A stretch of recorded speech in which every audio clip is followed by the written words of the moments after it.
आगे बात करेंगे जम्मू कश्मीर की। दरअसल पिछले कुछ दिनों में जम्मू कश्मीर में आतंकी घटनाओं का इजाफा दर्ज किया गया और आए दिन पाकिस्तान परस्त दहशतगर्द हमले कर रहे हैं।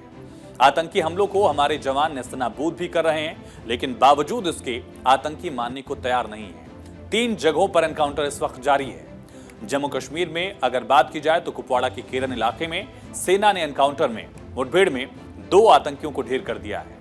डोडा के कास्तीगढ़ इलाके में एनकाउंटर में गोलीबारी में 2 जवानों की दरअसल घायल होने की जानकारी मिली और पिछले 1 महीने से आतंकी घटनाओं में बेतहाशा बढ़ोतरी खास करके जम्मू रीजन में दर्ज की गई। घाटी का इलाका पहले के मुकाबले ज्यादा शांत है, जबकि जम्मू रीजन में इस तरह के मामले बढ़े हैं। सबसे पहले 9 जून को आतंकियों ने जम्मू के रियासी में तीर्थयात्रियों से भरी बस को टारगेट किया।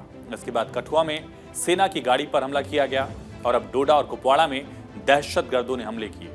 आतंकी घटनाओं को नाकाम करने के लिए सेना के जवान लगातार एक्शन में हैं, लेकिन जिस तरह से आतंकियों के हमले में तेजी आई है उसके बाद सुरक्षा एजेंसियों के कान खड़े हो गए हैं। इससे लेकर पाकिस्तान की खुफिया एजेंसी आईएसआई की नापाक साजिश का खुलासा भी हुआ। दरअसल आईएसआई की जम्मू के खिलाफ एक बड़ी साजिश, एक बड़ा षड्यंत्र सामने आ रहा है। रिपोर्ट्स ये हैं कि आईएसआई जो है वो निशाने पर अब जम्मू को रख रहा है। पहले कश्मीर टारगेट पर था, अब जम्मू हिस्सा लगातार निशाने पर है। पाकिस्तान ऑक्युपाइड कश्मीर में आतंकियों के 3 लॉन्चिंग पैड बना दिए गए हैं। 6 पॉइंट से बॉर्डर पार घुसपैठ की कोशिश कराई जा रही है। बाग, कोटली, नाली, समाहनी, तरकुंडी और नक्याल, ये कश्मीर के वो हिस्से जहां से घुसपैठ का प्रयास करवाया जा रहा है। और पाकिस्तान दहशतगर्दों का पहले पूरा फोकस घाटी यानी कश्मीर रीजन पर था, लेकिन मोदी सरकार ने ऑपरेशन ऑल आउट की शुरुआत की और उसके बाद सेना ने आतंकियों को तेजी से ठिकाने लगाया। आलम यह हुआ कि घाटी में पहले की अपेक्षा शांति ज्यादा है, लोग अमन चैन से रह रहे हैं। घाटी में विकास की बयार दिखने भी लगी है। इसके बाद पाकिस्तानी हुक्मरान और आईएसआई सख्ते में आ गए। पाकिस्तानी दहशतगर्दों ने अब घाटी के बदले जम्मू रीजन को टारगेट करना शुरू किया। 15 जुलाई को डोडा में हमला किया गया। मुठभेड़ में सेना के कैप्टन समेत 5 जवानों की शहादत हुई। देश के लिए उन्होंने सर्वोच्च बलिदान दिया। आतंकवादी संगठन जैश ए मोहम्मद के शैडो ऑर्गेनाइजेशन कश्मीर टाइगर्स ने इन हमलों की जिम्मेदारी ली। सिक्योरिटी एजेंसीज का भी कहना है कि इसके पीछे पाकिस्तान की ही सोची समझी रणनीति काम कर रही है। दरअसल कश्मीर टाइगर्स आतंकी संगठन में पाकिस्तानी दहशतगर्द शामिल हैं। कश्मीर टाइगर्स में पाकिस्तान के रिटायर्ड कमांडोज शामिल हैं। पाकिस्तान के पंजाब राज्य के बहावलपुर लश्कर के लिए मुरीद के से अधिक दरअसल ज्यादा युवा दरअसल यहां से शामिल होते हैं। और यह भी कहा जा रहा है कि जो पाकिस्तान ऑक्युपाइड कश्मीर में ट्रेनिंग कैंप्स हैं, लॉन्चिंग पैड्स हैं, वहां पाकिस्तानी सेना के रिटायर्ड जो अधिकारी हैं, आईएसआई के जो रिटायर्ड अधिकारी हैं, वो इन आतंकियों को ट्रेन कर रहे हैं घुसपैठ के लिए, जवानों पर हमले के लिए और टारगेट किलिंग्स के लिए। दरअसल आतंकियों के लिए जम्मू रीजन बेस बनते जा रहा है, क्योंकि पिछले 2.5 महीने में 1-2 नहीं बल्कि 11 आतंकी हमले अकेले जम्मू रीजन में हुए हैं। जम्मू रीजन में काफी आतंकियों के छिपे होने की भी खबर है। जम्मू में 50 आतंकियों के छिपे होने की जानकारी है। पीर पंजाल के जंगल में छिपे हैं।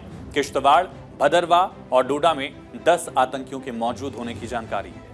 डोडा की पहाड़ियों में ही पिछले 4 दिन से लगातार सर्च ऑपरेशन जारी है। सेना के जवान दिन रात दहशतगर्दों की तलाश में हैं। सेना कितने आतंकवादियों से लड़ रही है और वो कितने समय से डेरसा के घने जंगलों में छिपे हुए हैं, इस बारे में कोई स्पष्टता नहीं है, कोई स्पष्ट आंकड़ा नहीं है।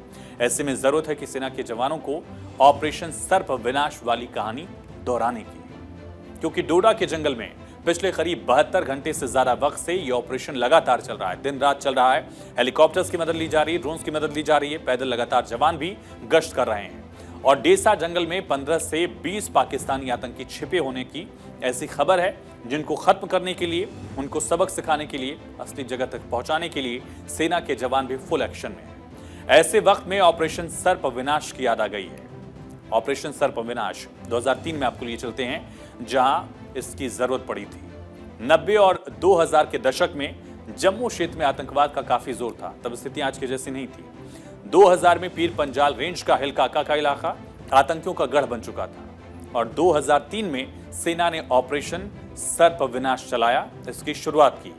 पीर पंजाल रेंज के हिलकाका आतंकी अड्डे को सेना ने तबाह कर दिया, न्यूट्रलाइज कर दिया।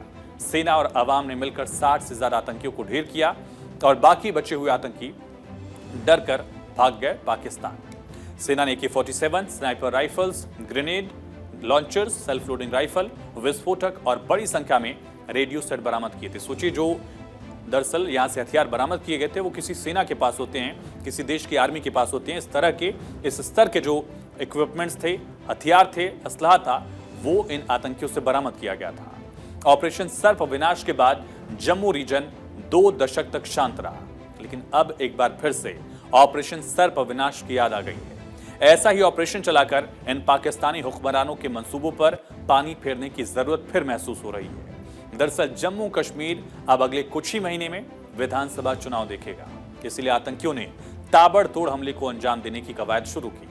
लेकिन जवानों के आगे, देश की रक्षा करने वाले इन सुरक्षा बलों के आगे दहशतगर्दों की न पहले चली थी न आगे भी चलेगी। लोकसभा चुनाव में जिस तरह से वोटिंग हुई, लोकतंत्र की मजबूती दिखी, उसके बाद विधानसभा चुनाव से पहले दरअसल लोगों को डराने का प्रयास ये आतंकी और पाकिस्तानी हुक्मरान करना चाहते हैं। और भी कई तस्वीरें होंगी। एक जानलेवा वायरस की तस्वीर भी आपको दिखाएंगे, किस तरह से ये बच्चों में लगातार मौत का कारण बन रही है।